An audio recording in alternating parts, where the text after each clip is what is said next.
China has poured over $300 billion cumulatively into its high-speed rail network, yet huge sections still run half-empty and struggle financially. Meanwhile, a country almost nobody expected just delivered a shock. Poland launched a high-speed train that filled up on day one and cut a 7-hour trip down to 4.5. And the deeper story is the strategy behind it, a strategy that could change how mega projects are built. On October 18th, 2025, something remarkable happened in Warsaw. At 7:29 a.m., a sleek silver Pendolino train, the kind you'd expect to see in Italy or Switzerland, rolled out of Warsaw East Station. Its destination, Zakopane, a resort town deep in the Tatra Mountains near Poland's southern border. This moment represented the end of a 15-year effort to build infrastructure with precision and strategy, not waste. Imagine 400 kilometers of track cutting through some of Europe's most difficult terrain: mountains, rivers, historic towns, the kind of geography that keeps engineers awake at night. And yet Poland accomplished what wealthier nations with far bigger budgets have struggled to achieve: a high-speed rail line that people genuinely want to use. By December 14th, the service expanded to a full schedule. 12 trains a day running through Krakow to Zakopane, and they're packed. To understand why this is a milestone, we need to look at why so many high-speed rail projects worldwide have failed to attract riders. Poland's breakthrough reflects an entirely different approach to building infrastructure. Let's start with China, because their story is the perfect example of how mega projects can go spectacularly wrong. In 2008, China had almost no high-speed rail. Today, they have 45,000 kilometers of it, more than the rest of the world combined. They built it at lightning speed, connecting cities across a country the size of the United States. Sounds amazing, right? Here's the problem. China's high-speed rail loses approximately $15 billion every single year. That's a billion with a B. The total debt? Over $900 billion and climbing. Think about that for a second. Imagine building 70 massive stadiums, filling them with the most advanced technology on Earth, and then watching them sit mostly empty while you pay the construction bills forever. That's essentially what happened. Spain made similar mistakes. They built the longest high-speed rail network in Europe, 3,400 kilometers of track. Beautiful trains, impressive stations, enormous price tag.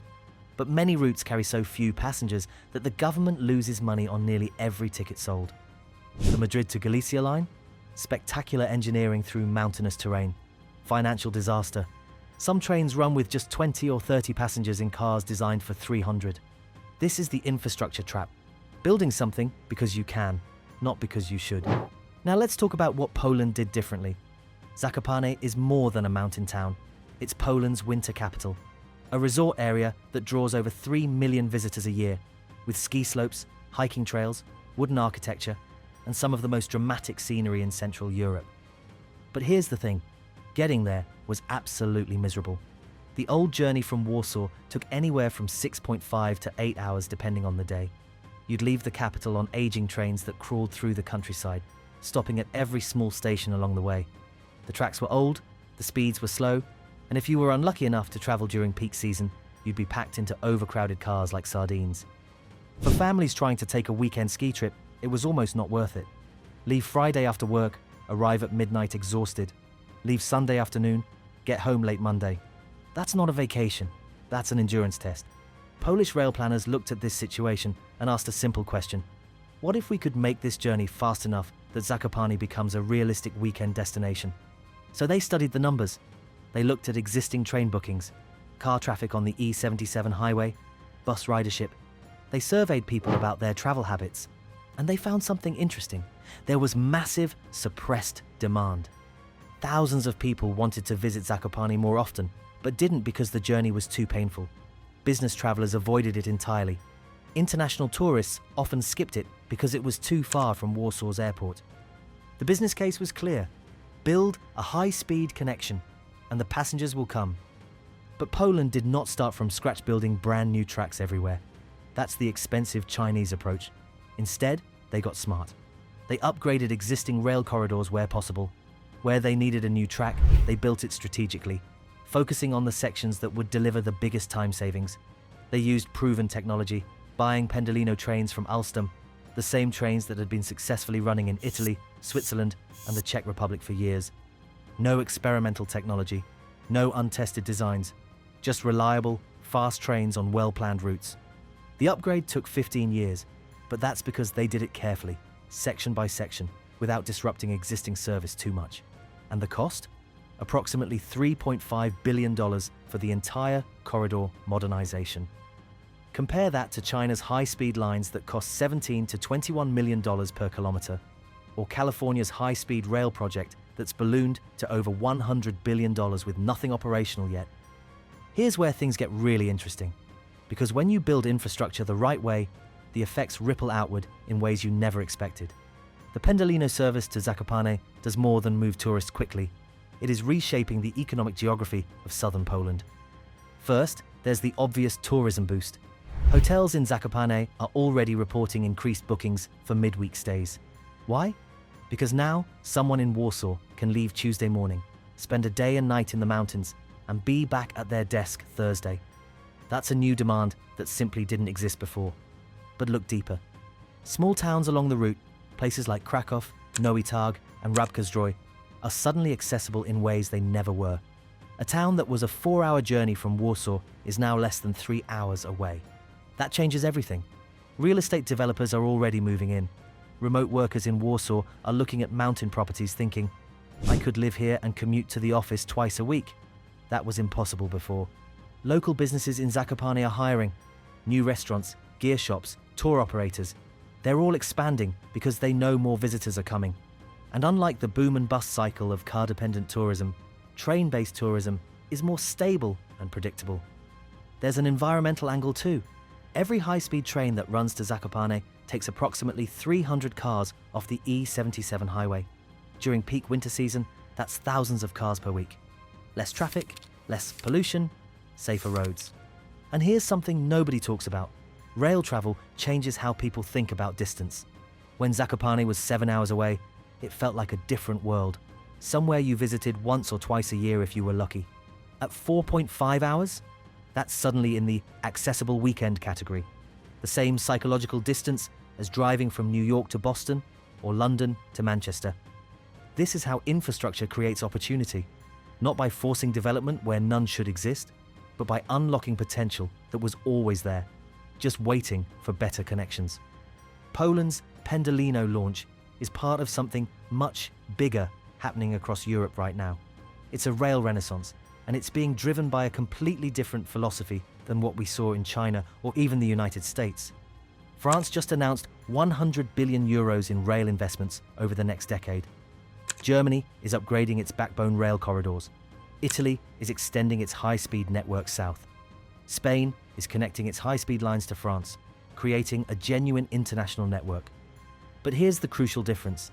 They're building where demand exists or can realistically be created. The European approach focuses on connecting major population centers, tourist destinations, and economic hubs. They're not building rail lines through empty deserts, hoping cities will spring up around them. They're enhancing connections that already matter to people's lives. Take the Paris to Barcelona high-speed line. It connects two of Europe's largest cities, passes through Lyon and Marseille, and serves vacation destinations on the Mediterranean coast. It was expensive to build, about $14 billion. It's been profitable since day one because it serves actual demand. Or take the Vienna-Budapest corridor, which was recently upgraded.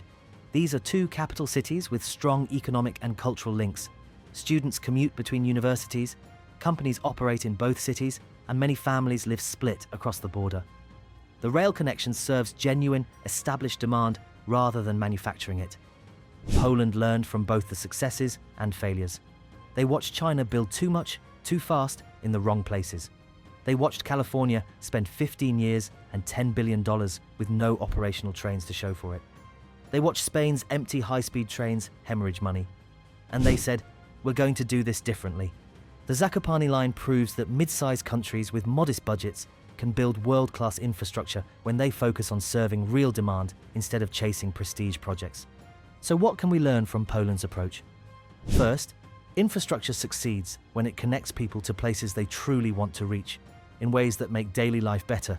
It's not a contest about size, speed, or price tags. It's about usefulness. Second, proven technology beats cutting-edge experimentation. Poland didn't try to reinvent the train. They bought reliable, tested Pendolino trains and focused their innovation on route planning and service design. Third, patience pays off. 15 years seems like forever in today's instant gratification world, but by taking their time and building carefully, Poland created something sustainable.